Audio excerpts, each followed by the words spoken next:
Hi, in this video, I would like to discuss how we can extract data from multiple datasets using HLOOKUP functions. So as you know, HLOOKUP function is used to extract data in horizontal order, but if we are applying HLOOKUP match, we can extract data in horizontal and vertical order both. So let's see how we can do it. So here, see the data sets. So we have three data sets. My first is item name and LG product, item name for HCL product, item name for IBM product. So what I have to do here is counting of cells. Counting of cells. So what you have to do here, data sets is available in three parts. So you have to extract all items data in one data sets. So how we can do it?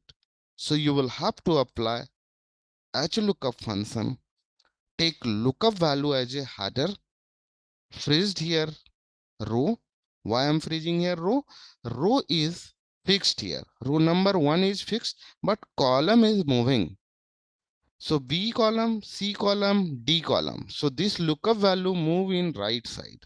So column is moving. That's why I have freezed here row, comma, table array. So you have to go there and select the first data set as a table array.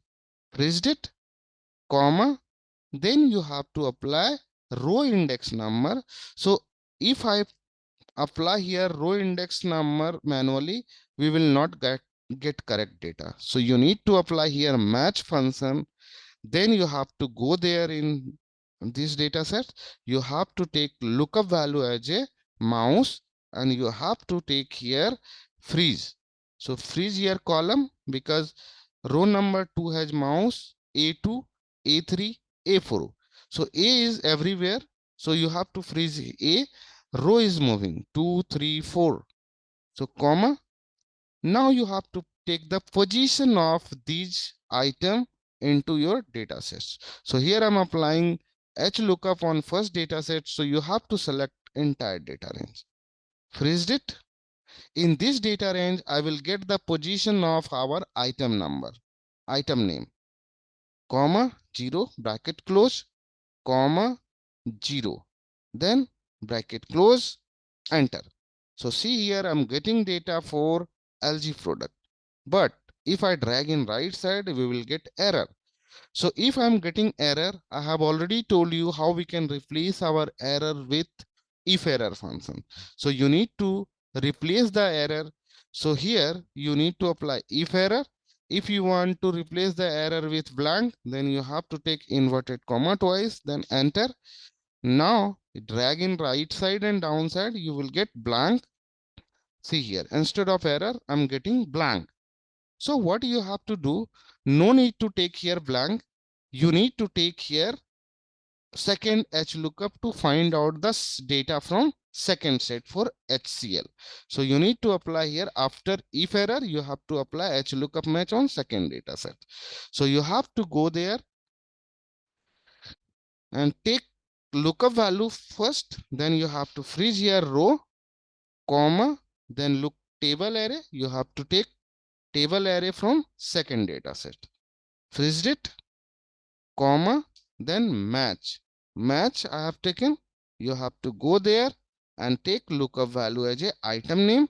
You have to freeze here, column, comma, then lookup array. So lookup array of item name will be in D column. So you have to take data from header. Take the range from header. Freeze, comma, 0, bracket close, enter. So now you are able to pick the data for LG and HCL. So here I'm not able to get the data. So why I'm not getting data? So I have missed something. So here I have applied the 0 for match, but not applied for VLOOKUP. 0 I have not applied for VLOOKUP. That's why. So bracket close, enter, enter, control R, control D. Now you are able to pick the data for HCL, but I'm not able to pick the data for IBM. So you have to apply one more if error. to check your formula. If this formula has error, then you will get message or data. So you have to apply one more if error to apply HLOOKUP match on third data set. So you need to take comma HLOOKUP. You have to take lookup value as a header, freeze here column row. Then you have to take data range from third data sets. So you have to take it, freeze it, comma, then you have to apply match function to pick the position of item name. So you have to go there and take item name as a lookup value, and you have to freeze here column, comma, lookup array. Lookup array you have to take from item name. Freeze it, comma, 0, bracket close, comma, this 0 is for HLOOKUP. My first 0 is for match, second 0 is for HLOOKUP. Enter, enter. Now you are getting control R, control D. You are getting data for all products. That's all for HLOOKUP on multiple data sets. Thank you so much.